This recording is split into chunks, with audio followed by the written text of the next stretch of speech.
읽습니다. 다 저희 읽읍시다. 시작. 예수님이 침묵하심. 예수님의 침묵하심에 대해서 우리가 함께 나눌 텐데, 오늘 본문에 보면은 이제 사순절 기간에 들어왔기 때문에 예수님이 어떠한 침묵과 어떠한 고난과 어떠한 삶을 이렇게 생애를 마친가에 대해서 우리가 사순절 기간 주일 오후에 때 함께 나누기 원합니다. 인생을 살다 보면은 뒤늦게 후회하는 사람들이 가끔 있습니다. 여러분들은 인생 하루하루 살아가면서 후회한 적이 많습니까? 아니면 만족함이 많습니까? 어떤 것이 많은 것 같아요? 여러분 후회하며 살아가세요? 아니면 하루하루의 삶이 만족하고 살아가세요? 많은 사람 대부분은 나 정말 오늘 잘 살았다 그렇게 생각하는 거구나. 나는 참 오늘 후회한다 그렇게 생각하는 사람이 있습니다. 여러분 우리들은 후회의 삶이 아니라 만족의 삶이 더 아름답습니다. 오늘 아침에 여러분 일어날 때 어떻게 일어나세요? 어이구 괜히 일어났다 죽어버렸으면 좋겠습니다. 그렇게 하면서 눈 떴으니까 아멘은 하나님 감사합니다. 나에게 오늘 또 눈을 뜨게 하셔서 감사합니다. 그렇게 일어나셨습니까? 여러분들 어떻게 일어나셨어요? 감사하면서 일어났죠? 그냥 죽어버렸으면 좋은데 괜히 눈 뜬다고 그렇게 생각하는 사람 한 명도 없을 줄 믿습니다. 모두가 건강한 상태로 우리가 깨어있는 것 얼마나 아름답습니까? 우리들은 하루의 감사를 시작해서 감사를 살다가 감사를 마친 것이 참 복된 것 같아요. 근데 대부분 사람들은 후회하면서 그 마지막에 어쩌면 하루에 그 결산을 하는 사람도 있는 것을 보게 됩니다. 여러분 우리가 인생을 살다 보면은 뒤늦게 후회할 때가 많기 때문입니다. 성경에 보면은 하나님 사람들도 뒤늦게 후회하는 사람들이 곳곳에 있는 것을 보게 되죠. 그 중에 대표적인 인물이 오늘 본문에 소개하는데 그 사람 누굽니까? 가룟 유다죠. 가룟 유다가 뒤늦게 후회하는 삶을 살게 됩니다. 가룟 유다는 예수님의 부르심을 받아서 12명의 제자 중에 한 명이 됩니다. 그리고 예수님의 가는 것보다 모든 생활을 지원적으로 어쩌면 그 재정을 담당이기 때문에 가를 때 식사 대접, 여비하는 것, 숙소 모든 것을 다 충성스럽게 감당하는 사람이 있어요. 오늘날 교회 망하면 재정부장 정도 되겠죠. 그런 일을 다 감당했습니다. 그러나 나중에 예수님께서 나는 죽는다. 나는 십자가에 죽는다. 그리고 3일 만에 부활한다. 이 소식을 듣게 되자 예수님 죽는다는 소식, 부활을 내떠물고 죽는다는 소식을 듣고 야 이것이 아닌데 자기는 예수님이 이 나라에 통치하기를 원했습니다. 이 나라를 다스리고 로마로부터 벗어나서 새로운 이스라엘이 나라가 세워지기 원했어요. 그러기 위해서는 예수님께서 굉장히 큰 일을 감당해야 죽일 줄을 믿고 뒤를 따라왔는데 어느 날 갑자기 예수님이 그런 것이 아니란 거예요. 그래서 실망을 얻을 수밖에 없죠. 그래서 예수님이 내가 아는 예수님이 아니고 그분은 내가 생각했던 분이 아니라고 생각하면서 이제는 대제사장과 장로들이 찾아가서 예수님을 팔아 넘깁니다. 얼마를 팔아 넘기죠? 은 30에. 여러분 은 30을 팔아 넘겨요. 그러다가 나중에 뒤늦게 후회해요. 야 내가 괜히 예수님 팔았어. 그리고 다시 은 40을 갖다가 대제사장이 주지만은 받지 않습니다. 왜요? 이미 넘겨버렸기 때문에. 우리 본문 4절 상반절 말씀 보겠습니다. 시작. 이르되 내가 무죄한 피를 팔고 죄를 범하였다. 무죄한 피를 팔았다. 예수님을 파는 것이 내가 죄 없는 예수님을 팔았기 때문에 내가 범죄하였다는 것을 깨닫습니다. 여러분 이것을 알게 유다는 뒤늦게 후회하였다라고 볼 수 있습니다. 그리고 5절에 안타깝게 그는 생을 마치게 되는데 어떻게 죽습니까? 5절 말씀 시작. 유다가 은을 성소에 던져놓고 물러가서 스스로 몸되어 죽은지라. 유다의 후회하는 삶은 결과적으로 무엇이었어요? 죽음이었습니다. 죽음이라는 것은 좋은 단어죠. 그런데 유다는 죽음보다도 더 나쁜 쪽으로 갔어요. 자살입니다. 자기 몸을 스스로 해치는 것입니다. 여러분 몸을 사랑하십시오. 아멘. 여러분 몸을 아끼십시오. 여러분은 누가 만들어 주셨어요? 하나님이 만드셨습니다. 그 내 몸은 누구 거예요? 하나님 것이죠. 그렇기 때문에 우리는 아껴야 돼요. 여러분 몸을 사랑하십시오. 자꾸 만지면서도 기도하시고 수고했다고 퉁퉁 해주시고 여러분 죽도록 노동만 시키고 한 번에 자기 몸을 만지면서 수고했다라고 하신 분이 있어요? 저도 그런 것 같아요. 죽도록 막 이렇게 일하면서 잠을 잘 때 아이고 사랑했다, 아이고 수고했다, 아이고 육체가 편히 자라, 내일 아침에는 다 피곤해 사라져라 그런 적이 없었던 것 같아요. 여러분 그러지 않습니까? 죽도록 이마시키고 아이고 죽었다 하면서 하고 그 다음날 딱 눈 떠서 오늘도 죽을 일만 남았구만 또면서 열심히 일하고 있지 않습니까? 여러 몸을 사랑해야 돼요. 이제 농사일이 바빠집니다. 그럴수록 여러 몸을 잘 만지시고 야 오늘 또 팔아 수고했다, 오늘 다리야 수고했다, 나의 모든 몸만 수고했다면서 만져주세요. 여러 몸을 사랑해야 할 줄 믿습니다. 근데 가론유다는요 자기 몸을 사랑하지 않았습니다. 목매어 죽고 말았기 때문입니다. 우리 성도들 중에도 후회와 회개 이것이 같다라고 생각하는 사람이 있어요. 후회와 회개 여러분 같다고 생각하십니까? 단어적도 다르죠. 후회와 회개는 단어도 다릅니다. 여러분 분명하게 회개하고 후회는 차원이 다른 것입니다. 회개는요 죄로부터 해방받는 거예요. 그렇기 때문에 내가 하나님께 죄를 고백할 때 죄가 깨끗하게 사해지는 것입니다. 그러나 후회는 무엇입니까? 회개가 아니에요. 내가 그냥 누이치는 거. 내 감정적으로 내가 잘못했구나 하면서 내가 잘못 살았구나 그런 누이침이지 회개가 자기의 죄를 고백한 것이 아니란 것입니다. 여기서 보면 가룟유다는 죄로부터 돌이키는 회개를 하지 않았습니다. 뭐만 했어요? 내가 죄인이라는 것을 잠시 깨닫는 한마디로 후회만 하는 그런 삶을 살았습니다. 그렇기 때문에 이 가룟유다들은 예수님의 배반하여서 회개한 것이 아니라 후회했다고 성경에서 이야기하고 있습니다. 자기의 잘못을 후회는 했지만 예수님께 돌아오지 않았죠. 그가 예수님께 돌아왔으면 얼마나 좋았을까요? 예수님께 돌아와서 주님 내가 죽을 죄를 졌습니다. 내가 예수님을 팔았어요. 나를 용서해 주세요. 그렇게 말해서 얼마나 좋을까요? 그는 예수님께 돌아오지 않고 그냥 자기가 나무에 가서 줄을 묶어 목을 베어 이렇게 목을 메어서 죽고 마는 불쌍한 신사가 되고 맙니다. 여러분 안타까운 것은 그가 예수께 나오지 않았다는 것이죠. 그가 예수님을 선택한 것이 아니라 자살이라는 죽음을 선택했던 것을 보게 됩니다. 그러나 베드로 보세요. 베드로는 예수님과 함께 식사를 나눌 때 절대 예수님을 팔지 않고 예수님을 부인하지 않고 나는 예수님 죽을 때 같이 그곳까지 가겠다라고 다짐했던 사람입니다. 그런데 여러분 어떻게 됐어요? 바로 법정 앞에서 닭이 두 번 울기 전에 예수님을 세 번이나 부인합니다. 부인만 합니까? 저주까지 합니다. 얘는 엄청나게 실수를 범하게 되죠. 베드로는요 후회를 했습니다. 내가 잘못을 저질렀다는 것을 인정했습니다. 그리고 그는 무엇입니까? 눈물 흘리면서 회개했습니다. 베드로와 가룟유다 차이는 후회도 있지만 베드로는 회개했다는 차원이 다르다는 것입니다. 여러분 우리는 죄를 범할 수 있습니다. 왜? 연약하기 때문에. 잘못도 저지를 수 있습니다. 연약하기 때문에. 완벽한 사람은 아무도 없어요. 하나님의 사람이고 성령의 충만을 받고 성령의 인도를 따라 살아가고 성리군자라고 할지라도 모든 사람은 죄 아래 벗어날 수가 없습니다. 죄인이에요. 그런데 우리들은 다 죄를 범할 수도 있어요.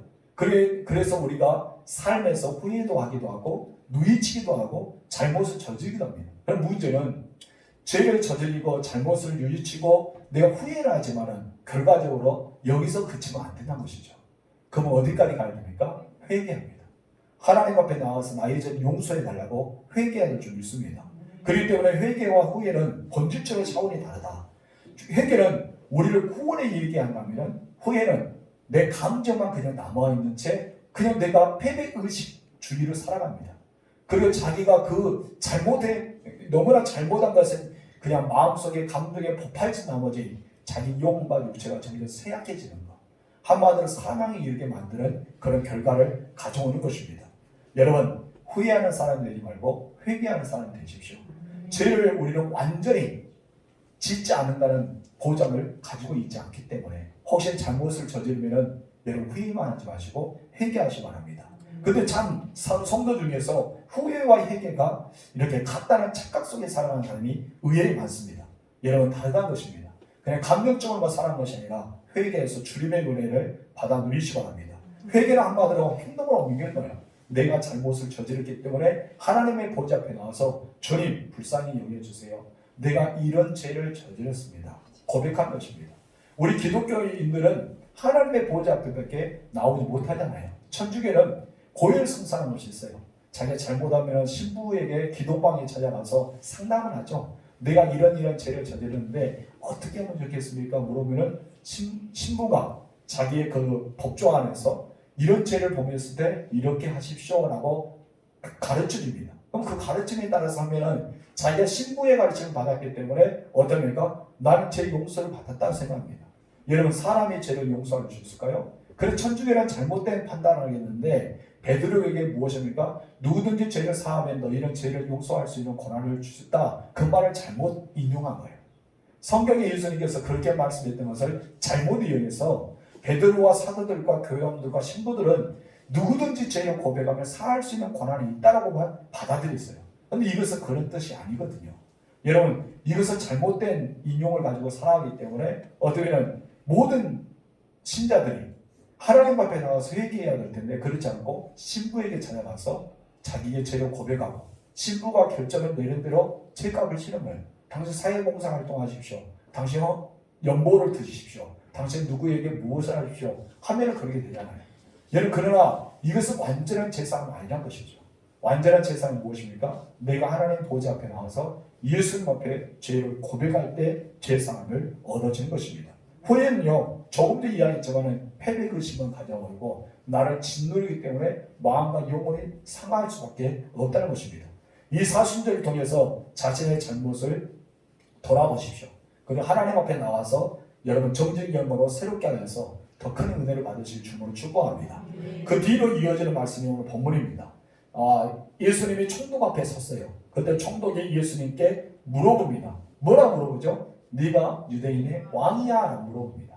그때 예수님께서 대답합니다. 무엇을 합니까? 내 말이 옳더라 라고 합니다. 11절 시작. 예수께서 총독 앞에 섰음에 총독이 물으려되 내가 유대인의 왕이야. 예수께서 대답하시되 내 말이 옳더라 하시고 예수님이 자기의 정체성, 예수님 정체성에 대한 것을 물을 때는 예수님은 정확하게 정체성에 대해서 말합니다. 당신 유대인 왕이야 합니까? 예수는 무엇입니까? 내 말이 옳더라. 나 유대인의 왕이야. 정체성이잖아요. 여러분의 정체성은 무엇입니까? 하나님의 자녀죠. 하나님의 백성이죠. 하나님의 사람들이죠. 그리스도인들이죠. 우리는 천국 백성입니다. 이것이 나의 정체성이에요. 그러면 사람들이 당신은 누굽니까? 하나님의 아들입니까? 네, 나는 하나님의 아들과 딸입니다. 하나님의 백성입니까? 네, 나는 백성입니다. 자기의 정체성을 가지고 물어보면 솔직히 우리는 담대하게 대답할 수 있어야 됩니다. 여러분 죽으면 천국 갈 수 있습니까? 우리는 그것을 확실히 대답해야 돼요. 예수 믿는 것도 감사한데 내가 죽으면 천국 갈 수 있을까요? 이렇게 죄 많은 사람이 그렇게 하면 안 된다는 것이죠. 여러분 우리는 예수 믿어서 구원받아야 할 줄 믿습니다. 그냥 그것에 들어가 예수 믿는 것 자체도 고마운데 천국까지 바랄 수 있는 그런 뻔뻔한 사람이 저는 아닙니다. 해서는 안 되죠. 그건 뻔뻔한 것이 아닙니다. 무식한 거예요. 우리는 예수 믿으면 다 구원받습니다. 아멘. 우리는 하나님의 나라에 가야 됩니다. 왜 그럽니까? 나의 정체성이란 거예요. 내가 정체성을 가진 것을 담대하게 선포해야 됩니다. 그런데 예수님께서는 오늘 보면 12절 그 이하의 말씀을 대답하지 않고 침묵하십니다. 11절에서만 그렇다. 네가 말한 대로 나는 유대인의 왕이라 정체성에 대해서는 정확하게 대답했지만 나머지 대제사장과 장로들이 너를 고발했어. 너를 고발한 거야. 너 어떻게 생각해? 예수님이 무엇이라 했습니까? 침묵하십니다. 아무 말씀도 하지 않으셨다는 것입니다. 보통 사람들은 누가 나를 고발하잖아요. 나의 잘못에 대해서 막 이야기하잖아요. 그러면 자기의 죄를 부정하고 부인합니다. 그건 나에 대해서 변론을 합니다. 나는 아니다. 죄를 짓지 않았다. 왜 나를 죄를 짓지 않았는데 죄인이 아니야. 나는 억울하다. 이것이 사람들의 감정이에요. 사람들의 하는 행동입니다. 근데 예수님은 어떻게 했어요? 한마디도 하지 않았습니다. 자기에 대해서 아무런 변호도 하지 않았다는 것입니다. 오직 침묵. 예수님은 침묵하셨습니다. 빌라도가 너무 답답했죠. 예수님은 어떻게 하면 좀 끌어낼까? 예수님은 그 사람들에게서 해방시켜줄까? 예수님은 어떻게 하면 풀어줄까? 그런 마음이 가득했던 사람이 누굽니까? 빌라도죠. 빌라도가 마음이 가득했어요. 예수님은 죄가 없는 것을 알았습니다. 이것은 종교 지도자들이 탈핵이다. 예수님은 죄가 없는데 저들이 시기하고 질투하기 때문에 예수님을 죽이라는 것을 알았습니다. 알았기 때문에 어떻습니까? 예수님을 제발 좀 이 사람들에서 풀어주고 싶은 마음이 빌라도에 있었어요. 근데 예수님은요 거기에 대해서 호응해줘야 하는데 예수님은 어떻습니까? 아무 말씀 하지 않습니다. 침묵합니다. 빌라도는 답답해 죽겠죠. 왜 저분이 침묵한가? 제발 좀 자기에 대해서 말 좀 했으면 속 시원할 텐데 예수님은 계속해서 장로들의 고발과 비난과 고소에 대해서 한마디도 말씀하지 않습니다. 12절 말씀 다 같이 시작. 대제사장들과 장로들에게 고발을 당하되 아무 대답도 아니하시는지라. 아멘. 그러자 빌라도가 충격에 빠집니다. 그거 크게 놀랍니다. 예수님 왜 저랬지? 저 사람은 왜 저러지? 하면서 놀라는 장면이 나와요. 우리 13절 14절 시작. 이에 빌라도가 이르되 그들이 너를 쳐서 얼마나 많은 것으로 증언하는지 듣지 못하느냐 하되 한마디도 대답하지 아니하시니 청도에게 크게 놀라워하더라. 아멘. 대부분 사람들이 이때쯤 되면 어떻게 한다고요? 항변하죠. 나 잘못이 없다. 그를 맞고서 합니다. 서로 맞고서 하고 서로 싸웁니다. 대적합니다. 변명하기도 합니다. 그런데 예수님은 어떻게 했다고요? 침묵하셨다는 것입니다. 그런데 왜 예수님께서는 침묵하셨을까요? 궁금하죠. 왜 예수님께서 침묵하셨을까? 죽으시라고? 죽으려고 작정했으니까? 그래, 죽으려고 작정하는데 뭔 보일 것이 있습니까? 제일 무서운 사람 배짜라 한다는. 나 죽이려 작정했으니까 나 죽이든지 살리든지 네 마음대로 배짜! 한 사람 제일 무섭다면 그걸 하나님도 무서워합니다. 배짜라. 여러분, 왜 예수님은 침묵하셨을까요? 첫 번째, 이렇기 때문에 침묵하셨습니다. 다 같이 시작. 하나님의 뜻을 이루기 위해서다. 여러분, 예수님이 지금 누구의 뜻을 이루기 위해 잡혔어요? 하나님의 뜻이죠. 하나님의 말씀을 성취하기 위해. 예수님이 이 땅에 왜 오셨어요? 왜 독생자로 오셨어요? 그리고 왜 예수님은 30살의 그 사역기를 통해서 메시아의 길을 걸어갔을까요? 다 한 가지입니다. 무엇입니까? 하나님의 말씀을 이루기 위해. 말씀을 성취하기 위해서 오셨다는 것입니다. 여러분, 하나님의 뜻을 이루기 위해서 이 땅에 오셨기 때문에 아버지께서 하라는 일, 모든 인류의 죄를 사하고 모든 인류가 예수를 믿음과 동시에 나는 길, 진리, 생명으로 인도해서 모두가 하나님 나라에 가게끔 만드는 것이 예수님이 하는 사역이었습니다.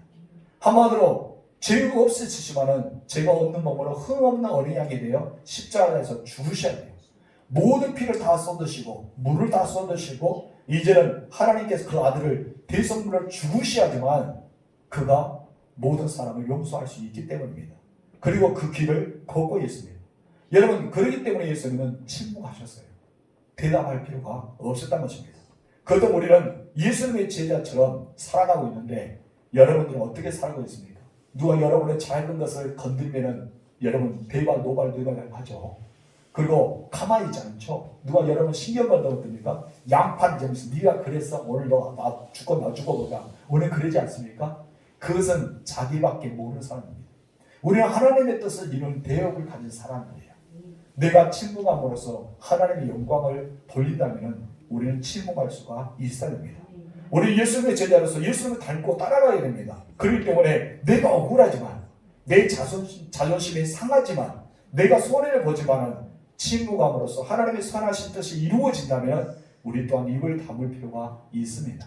언젠간 다 알더라고요. 시간이 지나면 그 사람이 억울한 일을 당한지 사람들은 압니다. 근데 우리는 그 억울함을 내가 표현을 합니다. 그럴 때는 오히려 저 사람도 똑같다는 소리를 들을 때가 있습니다. 우리는 침묵할 때가 더 아름답습니다. 여러분, 하나님을 섬기는 자는요 침묵할 필요가 있습니다. 그것이 옳은 길일 수도 있기 때문입니다. 여러분, 근데 우리는 하나님의 뜻을 이룬다 하면서 내 자존심이 더 중요시 여깁니다. 내 억울함이 더 중요하게 생각합니다. 내 상처를 받았던 것을 더 드러내고 싶어 합니다. 이것이 우리의 안타까운 모습이죠. 여러분, 하나님의 뜻을 이루기에 침묵하신 것을 어떠하실까요? 여러분, 고난주간 우리 다가옵니다. 그래서 사순절을 우리 보내고 있습니다.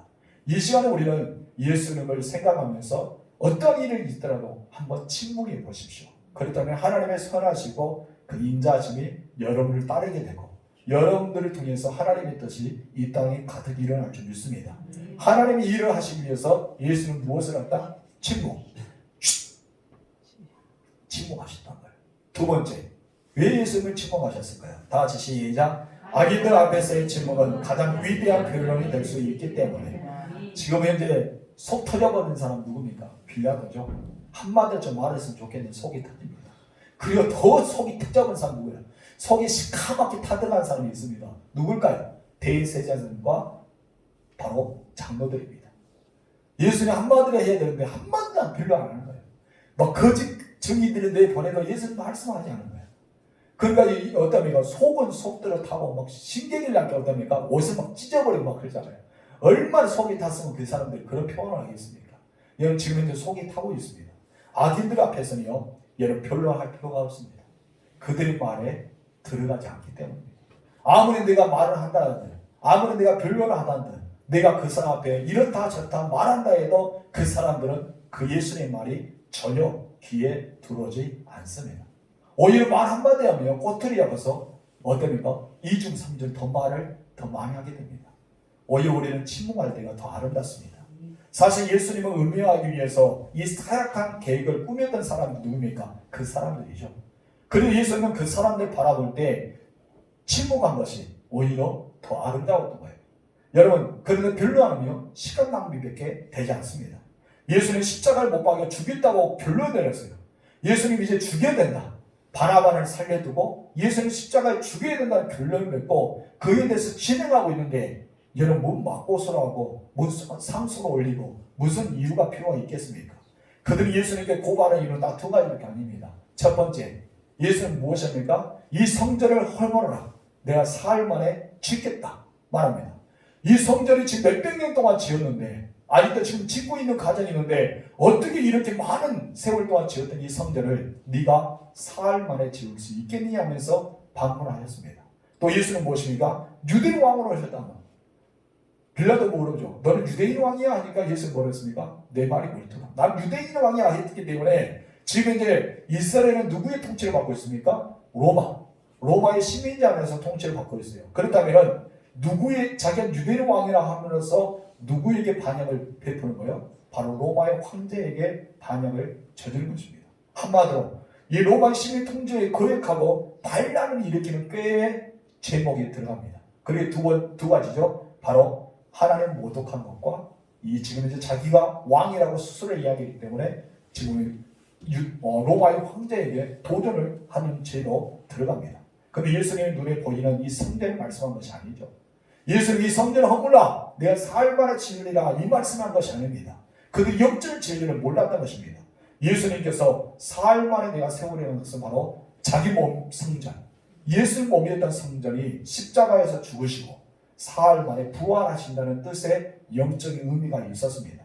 그런데 오히려 그들은 육에 보이는 성전, 이 돌로 만들어진 성전만 바라봤지 예수님을 바라보지 못했던 것입니다. 그들은 성경을 연구했던 사람입니다. 메시아를 기다렸던 사람입니다. 메시아가 오기를 소망하면서 아이들과 그리고 주변의 모든 유대인들에게 가르쳤던 사람들이 그 사람들입니다. 그런데 메시아가 왔어요. 메시아가 왔는데 그 사람 메시아를 따라야 되고 예수님을 추종하고 나아가야 될 그들이 오히려 반기를 들었습니다. 왜 그랬을까요? 문자적인 것만 알고 있었기 때문입니다. 문자적인 알고 있는 것과 정말 마음으로 믿는 것은 다릅니다. 여러분 우리는 성경을 문자적으로만 읽지 마시고 마음으로 읽으시기 바랍니다. 그럴 때 말이 예수님이 말씀했던 성전이 무엇인지 알게 되는 것입니다. 여러분 예수님은 바로 성전 자기 몸이 십자가를 죽으시고 부활해서 내가 성전의 완성체로 부활의 뜻을 이야기했는데 그들은 그것을 잘못된 것을 해석으로 받아들이고 있었던 것입니다. 그래서 예수님은 무엇을 했다고요? 침묵을 하셨습니다. 그런데 예수님이 말씀할 때가 되는데 그때는 바로 자기의 정체성, 내가 유대인 왕으로 오셨다, 메시아가 오셨다는 것을 솔직하게 정체성에 대해서 이야기하지만 그 나머지는 침묵했던 것을 보게 됩니다. 이 땅에 우리가 살아가는 것에 있어서 우리가 침묵해야 될 때가 있고 침묵하지 말아야 할 때가 있습니다. 침묵하지 말아야 할 때는 어떤 때요? 여러분 하나님의 자녀라는 거, 여러분 하나님의 아들과 딸이라는 거, 여러분 하나님의 백성이라는 거, 나는 구원받았다는 거, 여러분 하나님의 사람이라는 거, 이거는 결코 침묵해서는 안 됩니다. 선포하세요. 당신 교회 다닙니까? 네, 나 교회 다닙니다. 구원 받았습니까? 나 구원 받았습니다. 당신은 죽으면 천국 갑니까? 나 천국 갑니다. 나는 예수님의 이름으로 나아갑니다. 여러분의 직분은 무엇입니까? 자신있게 말하세요. 나는 둔전교회 장로입니다. 나는 둔전교회 권사입니다. 나는 이 둔전교회 안수사입니다. 나는 둔전교회 집사입니다. 자신있게 선포하고 말해야 됩니다. 왜요? 하나님이 주시는 직분이잖아요. 하나님이 주시는 지책이잖아요. 우리는 자신있게 말해야 됩니다. 그래서 우리는 그에 맞는 삶을 살아야 할 줄 믿습니다. 여러분 그렇기 때문에 나의 정체성에 대해서 우리는 침묵하지 말아야 되고 혹시나 우리가 누명을 쓰거나 억울한 일이 있거나 아니면 무엇인가 모르게 내가 잘못도 안 했는데 그런 일이 우리에게 다가오면 여러분 침묵하신 것이 더 아름다울 수가 있습니다. 사단의 것은 눈벌겋게 여러분을 대들고 있습니다. 그때 우리는 싸울 힘이 없잖아요. 오히려 침묵하고 하나님께 나아가는 것이 더 아름답습니다. 여러분께서 정체성에 대해서 당당하게 선포하십시오. 여러분, 우리는 여기와 구원의 관계가 있다는 사실을 기억하세요. 여러분이 확실하게 정체성을 가지고 말하지 않으면 마지막 때 예수님께서 여러분을 부인합니다. 여러분이 예수 믿는 것을 알고 있는데 주변의 사람이 세상 사람들한테 부끄러워서 나 예수 믿는지 모르겠습니다. 정체성에 대해서 말하지 않으면 우리 주님도 마지막 때에서 여러분을 똑같이 부인합니다. 우리 볼까요? 마태복음 10장 33절 시작. 누구든지 사람 앞에서 나를 부인하면 나도 하늘에 계신 내 아버지 앞에서 그를 부인하리라. 아멘. 여러분 세상 사람에게 여러분 누구냐고 정체성에서 물어보면 여러분을 부인하게 되면 주변의 사람들이 여러분들을 다 알고 있는데 여러분 베드로가 얼마나 창피했겠어요. 예수님의 제자인 줄 알고 있는데 길을 잘랐던 그 말고의 그 지척이 옆에서 내가 당신을 보았다. 우리 사촌 말고의 길을 잘랐다는 걸 내가 보았다 해도 그는 부인했잖아요. 오히려 베드로가 침묵했다면 말하지 않고 침묵했다면 그는 어떻게 됐을까요? 참 아름다운 제자로 되지 않았을까 생각합니다. 성도 여러분, 분명히 말씀하는 것은 정체성에 대해서는 침묵해서는 안 됩니다. 그러나 하나님을 위해서 먼저 교회를 위해서 주님의 나라를 세우기 위해서 여러분 잘못을 내가 저지르지 않았지만 억울한 일이 있어. 내가 정말 그러지 않았어도 그런 이야기가 들릴지라도 우리는 내 자존심보다 주님의 나라를 세워야 될 줄 믿습니다. 내 자존심이 상할지라도 하나님 나라가 세워진다면 우리는 그것을 선택해야 할 줄 믿습니다. 맞고서하고 싸우고 비난하고 그것이 우리의 모습이 아니겠죠.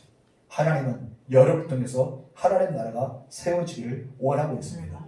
그런 있기 때문에 예수님이 뭐 했다고요? 침묵하셨습니다. 그러나 기도까지 침묵하시면 안 됩니다. 우리 주님의 말씀을 늘 기억하면서 대생에 살아가실 기분으로 축원합니다. 사순절 한번 기간 동안 침묵해 보세요. 혹시 억울한 일 당하든지 여러분 자존심을 상하는 일이 있더라도 때로는 여러분의 마음을 건드는 사람이 있더라도 여러분 변론하지 말고 침묵해 보세요. 그럼 굉장히 은혜가 여러분에게 임할 줄 믿습니다. 이 사순절 기간에 시험받는 성도들 많아요. 왜요? 사탄이 활기차게 돌아다니는 때가 사순절입니다. 시험에 넘어지 말고 침묵하시고 대신 하나님의 자녀임을 또 하나님의 백성임을 하나님의 아들과 딸임을 선포하세요. 사탄의 공격은 주 예수 이름으로 내가 누군지 알고 너 나를 건드냐? 난 하나님의 자녀다. 물러나! 우리는 명령할 수 있는 사람이 되어야 할 줄 믿습니다. 할렐루야. 그렇게 사실 기부로 축복합니다. 기도하겠습니다. 하나님 아버지, 우리 주님은 본인의 정체성에 대해서는 뚜렷하게 이야기했습니다. 빌라도는 내가 유대인의 왕이라고 했을 때 그렇다. 나는 유대인의 왕이야 라고 대답했습니다. 그러나 대제사장과 그리고 장로들이 고발하고 고소할 때는 예수님은 아무나 변론하지 않고 침묵하셨습니다. 그 이유가 바로 하나님의 일을 하기 위해서 예수님은 침묵하셨던 것입니다. 예수님이 침묵하심으로 하나님은 그 뜻을 이루어 가셨고 예수님은 침묵하심으로 십자가를 지셨고 예수님은 침묵하심으로써 부활하셨습니다. 온 인류의 많은 사람들이 예수님 믿어 구원에 이르게 되고 예수님이 침묵하심으로 큰 은혜가 임하였던 것을 우리가 보게 됩니다. 하나님, 내 자존심이 중요한 것이 아니고 내가 손해본 것이 중요한 것이 아니고 내가 억울한 것이 중요한 것이 아니라 내가 침묵하는 것으로 하나님의 선하신 뜻이 이루어진다면 우리 역시 침묵할 수 있는 하나님의 사람이 되어지게 하옵소서. 우리가 결코 하나님의 뜻보다 내 자존심 먼저 생각하지 않게 하옵소서. 하나님의 뜻보다 내 손해가 먼저 떠올지 않게 하옵소서. 하나님 뜻보다 내 억울함을 먼저 호소하지 않게 하옵소서. 오직 우리가 하나님의 자녀로서 또 하나님의 주시는 은혜로서 날마다 우리는 하나님의 뜻을 이루기 위해서 살아가게 하옵소서. 악인들이 이미 우리를 공격하고 있습니다. 그 앞에 변론한 들 우리 아무 필요가 없습니다. 이미 예수님을 음해하고 예수님이 십자가를 못 박게 했다고 결론을 내렸던 그들 앞에 예수님은 말할 필요가 없었습니다. 그렇기 때문에 예수님은 침묵할 수가 있었습니다. 하나님, 세상 사람들이 예수 믿는 사람을 계속해서 음해하렵니다.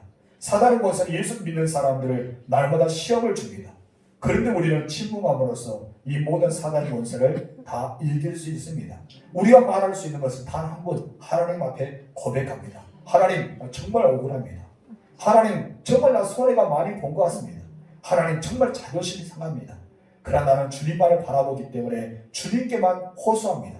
하나님, 내 억울함을 주께서 풀어주시고 내 자존심을 회복시켜 주시고 내가 손을 보았지만 하나님께서 더 유익함을 보게 하옵소서. 우리 주님 앞에 고백할 수 있는 우리가 되게 하옵시고 그 뒤에서 일하시는 하나님을 경험할 수 있는 사순절 기간이 되게 허락하옵소서. 그래서 우리가 우리 주님을 신앙으로써 하나님, 우리 주님도 천군과 천사와 아버지 앞에서 우리의 힘을 정확하게 고백할 수 있는 그런 은혜가 우리에게 일어날 수 있도록 축복하여 주옵소서. 한 주간 동안 생명사계를 보호해 주시고 우리 성도들과 가족들이 한 명도 코로나19와 여러 가지 바이러스에 걸리지 않도록 막아주시옵소서.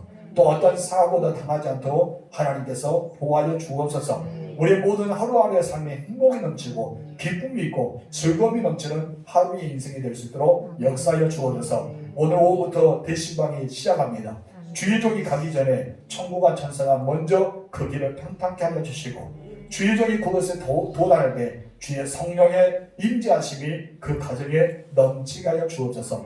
주의 종의 말씀을 선포할 때 하나님의 놀라운 예리의 검이 되고 성령의 능력이 되고 하나님의 놀라운 운총이 그 안에 일어나서 사모한 자에게 그 영혼의 말씀이 채워지게 하여 주옵소서. 하나님의 종이 기도할 때 하늘문을 활짝 열어주시고 하늘에서 들으신 하나님께서 마음껏 그 안에 부어주시사 우환과 즐겁과 여러 가지 문제가 다 사라지게 하여 주시고 그들의 평강과 기쁨과 복이 넘치는 삶을 살아갈 수 있도록 축복하여 주옵소서. 우리 구주 예수님의 이름으로 기도하옵나이다. 아멘. 지금은 우리 구주 예수 그리스도의 은혜와 하나님 아버지의 사랑하심과 성령님의 감화, 감동, 교통, 위로 축복하신 것이다. 우리 한 예수님처럼 때로는 나의 정체성에 대해서 자신 있게 말하고 또한 우리가 여러 가지 억울함과 자존심과 그리고 우리가 손해를 볼지라도 하나님의 뜻을 이루기 위해서 침묵하기를 작정하는 그렇게 살아가기를 원하는 하나님의 사람들 머리 위에 저들의 가정과 자녀와 일터기 위해 지금도 영원토록 함께 있을지어다. 아멘.